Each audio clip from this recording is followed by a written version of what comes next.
warahmatullahi wabarakatuh. Kembali berjumpa dengan saya, Rusman Arif dari Forum News Network, analis politik sekaligus seorang akademisi dari Universitas Negeri Jakarta. Ubaidillah Badrun menilai Presiden Jokowi itu tidak punya basis legitimasi moral ketika mengeluarkan Kepres nomor 17 tahun 2022 tentang pelanggaran HAM berat di masa lalu.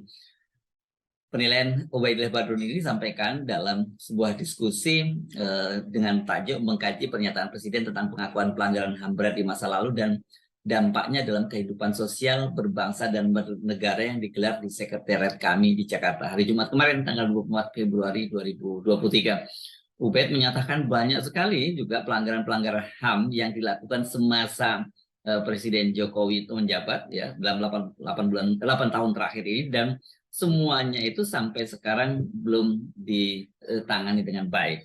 Dalam perspektif sosiologi politik, kekuasaan itu dia mesti punya legitimasi. Kita bisa pakai pandangannya Weber atau Durkheim dan lain-lain. Legitimasi itu ada legitimasi formal, legitimasi non formal, legitimasi moral misalnya. Nah, saya melihat pernyataan Presiden itu tidak memiliki legitimasi moral. Saya langsung to the point, Pak. Tidak memiliki legitimasi moral. Kenapa? Dia memberikan pengakuan dalam soal pelanggaran HAM, tetapi pada periodenya lah pelanggaran HAM terus terjadi. Misalnya peristiwa 2019, ada penembakan terhadap mahasiswa di Kendari dan beberapa kota. Meninggal mahasiswanya. Kemudian pemilu 2019, ratusan petugas meninggal tanpa pendidikan. Di Bawaslu terjadi penembakan dan puluhan orang terbunuh. Demonstrasi di Bawaslu waktu itu. Kemudian kilometer 50, 6 anak muda ditembak dan dinilai oleh banyak, bahkan Komnas HAM menyebut itu adalah pelanggaran HAM. Timnya Amin Rais dan Abdullah Mahwa menyebut itu pelanggaran HAM berat. Orang semacam ini, kekuasaan semacam ini sesungguhnya, ya saya sih berani mengatakan itu bagian integral dari pelanggar HAM. Dan datanya menunjukkan indeks hak asasi manusia pemerintahan ini 2,9. Merah. Jadi bagaimana sebuah pemerintahan yang sebetulnya dia adalah, ya mungkin saya sebut sebagai state actor ya, dalam pelanggaran HAM, tapi dia kemudian mengatakan seolah-olah dia adalah orang yang tidak melanggar HAM. Kemudian seolah ingin menjadi pahlawan dari situasi ini, dan itu pahlawan kesiangan karena semua NGO yang concern dengan human right menyatakan bahwa pernyataan Presiden itu sudah telat. Ya, lebih progresif temannya Mas Hadi Masardi, Gus Dur waktu jadi presiden. Kemudian Mas Hadi juru bicaranya. Gus Dur menyatakan dengan clear permintaan maaf dan membuat undang-undang.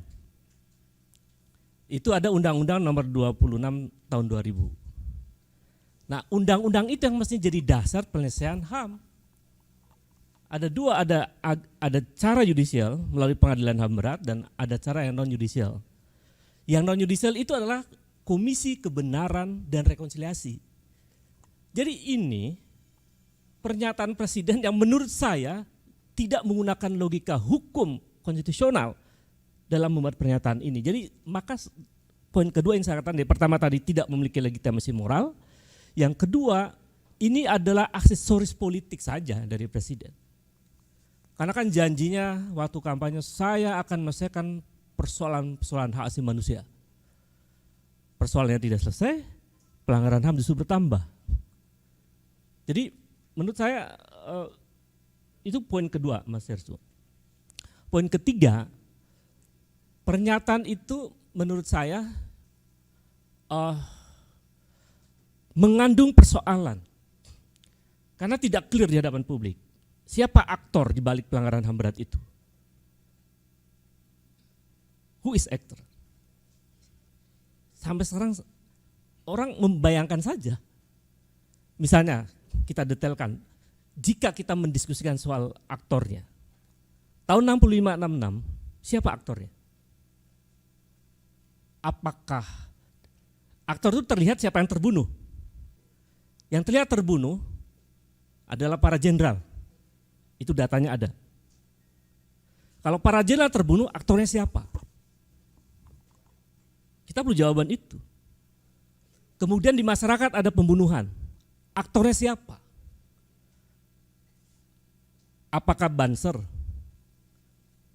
Ansor, atau ormas-ormas yang lain? Jadi persoalan aktor aja enggak selesai di situ. Apakah tentara? Benar enggak tentara?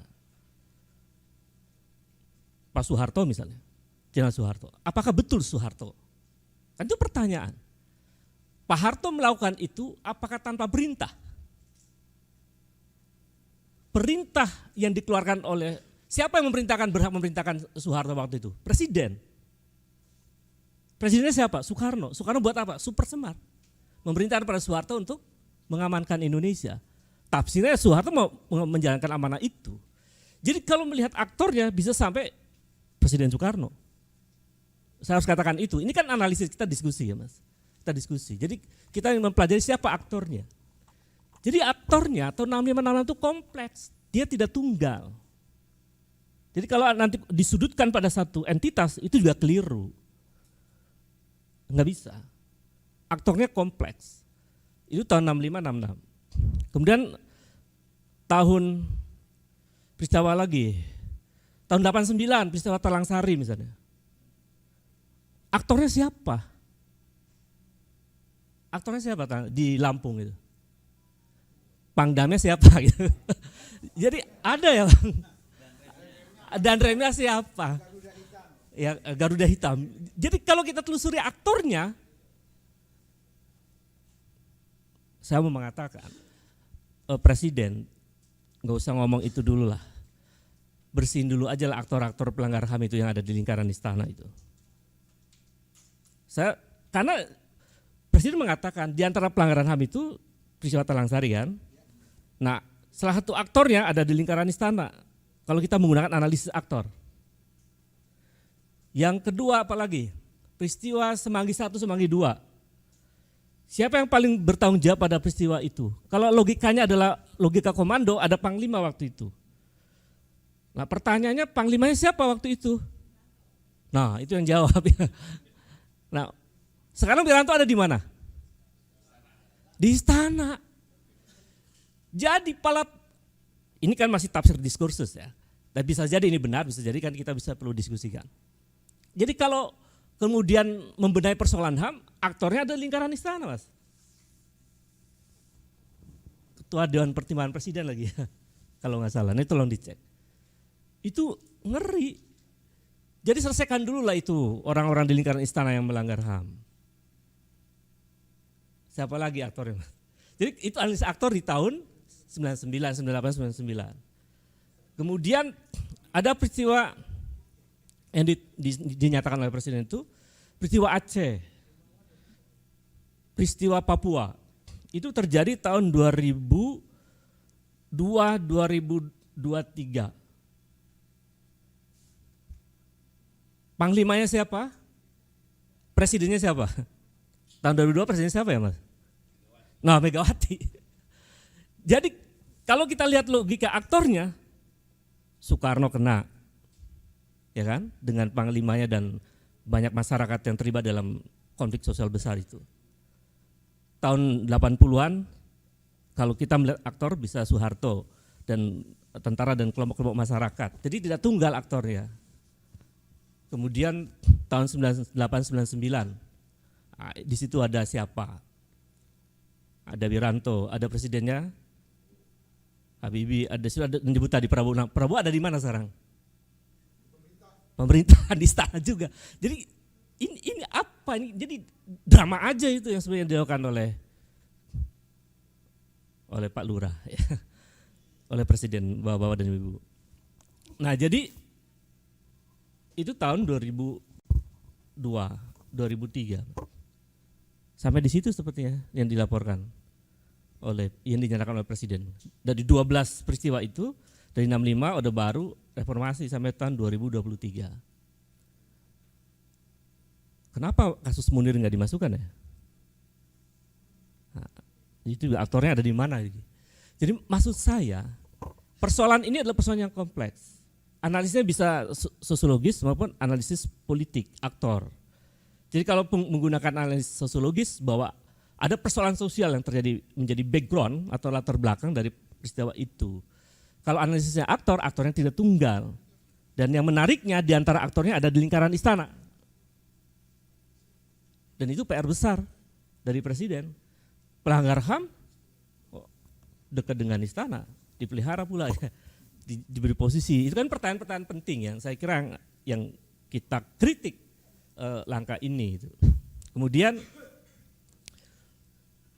karena ini aksesoris politik, tapi kita tahu saya terlalu banyak mencatat kebohongan-kebohongan Presiden ya Mas. Jadi ya ini watak politiknya tuh kalau nggak ada yang melawan, jalan terus dia. Kalau ada yang mengkritik, dia bertimbang-timbang. Jadi kalau ini jalan terus, nah ini baru kita bicara soal dampaknya. Ini dampaknya dasar. Karena pasti akan ada persoalan ekonomi di situ. Bang Bakhtiar pasti paham, mungkin kalkulasi saya bisa puluhan triliun ya Mas. Ya Bang, untuk pembiayaan dari pernyataan ini. Untuk memberikan rehabilitasi, santunan dan sebagainya. Meskipun tadi saya katakan secara logika hukum tidak berdasarkan Undang-Undang 26 tahun 2000 tentang pengadilan HAM berat. Jadi mestinya harus lewat pengadilan diputuskan. Ini kan tidak. Namanya juga tim penyelesaian non yudisial. Kenapa tidak membentuk komisi kebenaran dan rekonsiliasi? KKR itu. Itu yang benar. Bukan membuat tim yang timnya juga dipertanyakan kredibilitasnya, tidak semuanya kredibel tuh di antara timnya. Jadi, nah karena posisi yang semacam ini menurut saya dampaknya akan berbahaya. Di antaranya adalah menimbulkan membuka luka lama. Ya, yang di eranya Bang Bakhtiar tahun 60-an pasti itu akan muncul kembali. Karena yang jadi korban bukan hanya mereka yang kemudian disebut sebagai PKI dan simpatisannya. Yang jadi korban juga adalah non-PKI, umat Islam yang juga banyak dibunuh, ditembak, di macam-macam gitu. Atau masyarakat biasa yang non-Islam, Katolik dan sebagainya. Ada penyerbuan di gereja dan sebagainya kan banyak. Saya kira Prof. Edi banyak sekali itu mungkin cerita yang dibalik layar dari peristiwa tahun itu. Nah, jadi dampak sosialnya akan membuka luka lama dan membangkitkan emosi publik. Dan ini dalam kajian sosiologi disebut naiknya social tension. Jadi ketegangan sosial itu naik. Jadi ini memang Presiden ini suka sekali menaikkan tensi sosial masyarakat. Dengan kebijakan yang aneh, yang tidak pro rakyat dan sebagainya. Dan termasuk yang ini. Gitu. Itu dampak pertama secara sosial. Kemudian secara ekonomi, negara tentu saja luar biasa harus mengeluarkan uang banyak itu. Sebetulnya satu aja kalau kasus Aceh diselesaikan itu sepertinya Indonesia nggak mampu juga untuk memenuhi itu. Karena makanya harus dilihat perkaranya. Apakah itu perkara pelanggaran HAM berat, betul, ada genosida di situ. Salah satu ciri genosida itu adalah menghilangkan ras etnis tertentu dalam satu wilayah. Itu pelanggaran HAM berat. Nah, apakah yang terjadi di Aceh adalah masuk kategori itu misalnya? Atau karena ada tugas negara untuk mengatasi persoalan di Aceh dengan cara damai. Tapi begitu cara damai nggak selesai, konflik bisa dihindari, maka terjadi korban. Jadi itu juga perlu analisis yang dalam per kasus. Jadi membuka luka lama dan itu akan menaikkan tensi sosial Dan tentu saja yang ketiga akan menimbulkan spekulasi-spekulasi di masyarakat dan analisis sampai ke ujung siapa sesungguhnya presiden. Kenapa melakukan langkah seperti ini kan? Jadi menurut saya ini akan memanaskan situasi. Dan apalagi caranya tidak dengan cara yang sesuai dengan Undang-Undang Nomor 26 Tahun 2000, Mas. Saya kira itu dulu, Mas Hersu. Terima kasih. Assalamualaikum warahmatullahi wabarakatuh.